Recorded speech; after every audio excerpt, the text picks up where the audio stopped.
रानीगंज कोयलांचल के धस प्रभावित इलाकों में रह रहे लोगों के पुनर्वास के लिए केंद्र सरकार ने एडीडीए को दिया 231 करोड़ रुपए।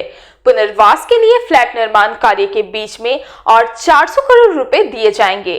मुख्यमंत्री ममता बनर्जी ने बार बार इस बात की आशंका जताई थी कि किसी भी दिन रानीगंज कोयलांचल के धस प्रभावित इलाकों में घट सकती है जोशीमठ जैसी घटना।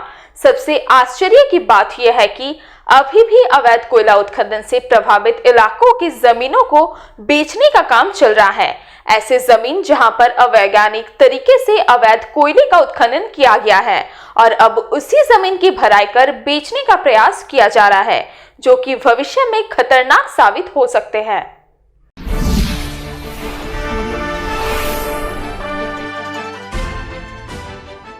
कोल इंडिया की इकाई ईस्टर्न कोलफील्ड्स लिमिटेड अंतर्गत पड़ने वाले रानीगंज कोयलांचल के धसान प्रभावित इलाकों में रह रहे लोगों के पुनर्वास के लिए कोल इंडिया ने एडीडीए अर्थात आसनसोल दुर्गापुर डेवलपमेंट अथॉरिटी को 231 करोड़ रुपए का फंड दिया है और 400 करोड़ रुपए अप्रैल महीने में दिए जाने की बात कोयला मंत्रालय ने बताई है। राज्य सरकार ने बार बार रानीगंज कोयलांचल के धसान प्रभावित इलाकों के पुनर्वास के लिए फंड दिए जाने की मांग की थी और ये आरोप परस्पर लगाते दिखे थे कि फंड के अभाव में पुनर्वास के लिए फ्लैट निर्माण कार्य अधर में लटका हुआ है। इस सिलसिले में पश्चिम बंगाल की मुख्यमंत्री ने केंद्र सरकार को बार बार पत्र भी लिखा था। यहाँ तक कि मुख्यमंत्री ने प्रशासनिक बैठक से केंद्र सरकार पर निशाना साधते हुए कहा था कि किसी भी दिन रानीगंज कोयलांचल में जोशीमठ की तरह ही घटना घट सकती है। केंद्र सरकार पुनर्वास के लिए फंड नहीं दे रहा है। पुनर्वास के लिए अधूरे काम को समाप्त करने के लिए लगभग 617 करोड़ रुपए की आवश्यकता है। ये बात मुख्यमंत्री ने बताई थी। इन सभी आरोप प्रत्यारोपों को कुछ समय के लिए विराम देते हुए कोयला मंत्रालय ने 231 करोड़ रुपए दिए हैं ताकि पुनर्वास के रुके हुए काम को गति प्रदान की जा सके। उल्लेखनीय है कि रानीगंज कोयलांचल के धसान प्रभावित इलाके में रह रहे 10,000 लोगों के पुनर्वास के लिए देश की सर्वोच्च न्यायालय सुप्रीम कोर्ट में एक जनहित याचिका दायर की गई थी, जिस पर सुप्रीम कोर्ट ने अपना फैसला सुनाते हुए 2600 करोड़ रुपए कोयला मंत्रालय को आवंटित करने को कहा था ताकि पुनर्वास का काम किया जा सके। सुप्रीम कोर्ट के निर्णय के बाद कोयला मंत्रालय ने 10,144 परिवारों के पुनर्वास के लिए 400 करोड़ रुपए आवंटित किए थे और इसका दायित्व एडीडीए को सौंपा गया। एडीडीए ने इन रुपयों से बाराबनी के दासकियारी, जामुड़िया के विजयनगर और अंडाल के दक्षिण खंड इलाके में पुनर्वास स्थान को चिन्हित कर फ्लैट निर्माण कार्य शुरू किया, लेकिन फंड की कमी के कारण काम बीच में ही रुक गया।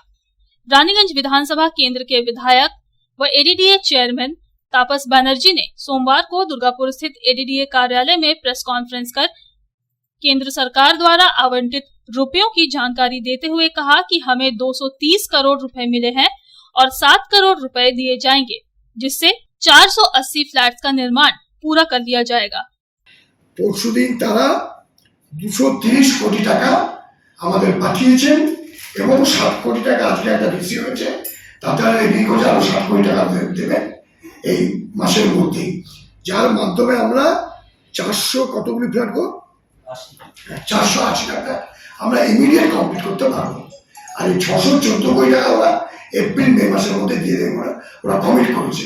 তার মধ্যে 214 কোটি টাকা পরশুদিন আমরা পেয়ে গেছি। 214 পেয়েছে। হ্যাঁ,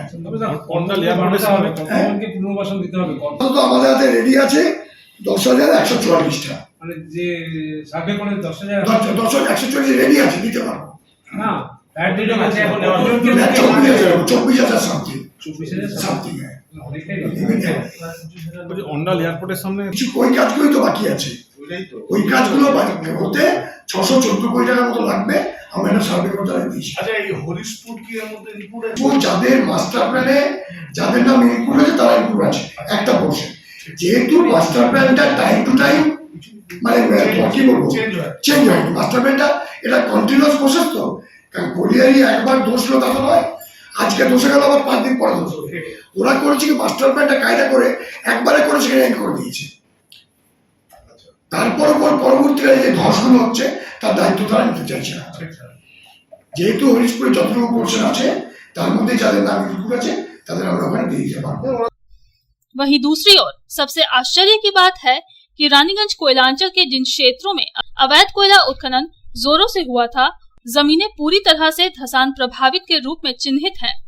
ऐसी जगहों को डेवलप कर जमीनें बेच दी जा रही हैं, जहां पर भविष्य में अगर आवास का निर्माण होता है तो मुख्यमंत्री ममता बनर्जी की आशंका पूरी तरह से चरितार्थ होगी। मुख्यमंत्री ने रानीगंज कोयलांचल के धस प्रभावित इलाकों में जोशीमठ जैसी घटना होने की आशंका जताई थी। अगर आप अवैध कोयला उत्खनन एवं धस प्रभावित जमीनें खरीदना चाहते हैं तो सावधान हो जाइए और पूरी तरह से सॉइल टेस्टिंग कराने के बाद ही जमीनें खरीदें। दुर्गापुर से साधन रूस की रिपोर्ट, पब्लिक टाइम्स। এবার আপনাদের শহর রানীগঞ্জে প্রথমবার রাধাকৃষ্ণ ফ্যাশন জুয়েলারি নিয়ে এলো নাড়ু গোপালের জুয়েলারি। এখানে আপনারা পেয়ে যাবেন American diamond necklace, bracelet, chain, ring, gold, silver plating, গোপালের সাজসজ্জার বিভিন্ন জুয়েলারি।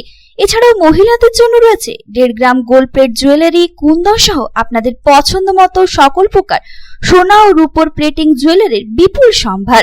চৈত্র মাসে কেনাকাটায় থাকছে বিশেষ ছাড়। তাহলে দেরি না করে চলে আসুন রাধাকৃষ্ণ ফ্যাশন জুয়েলারিতে। আমাদের ঠিকানা 1 number Tilak road, Raniganj. Contact number 9434719777, 7076766482, 8967113005।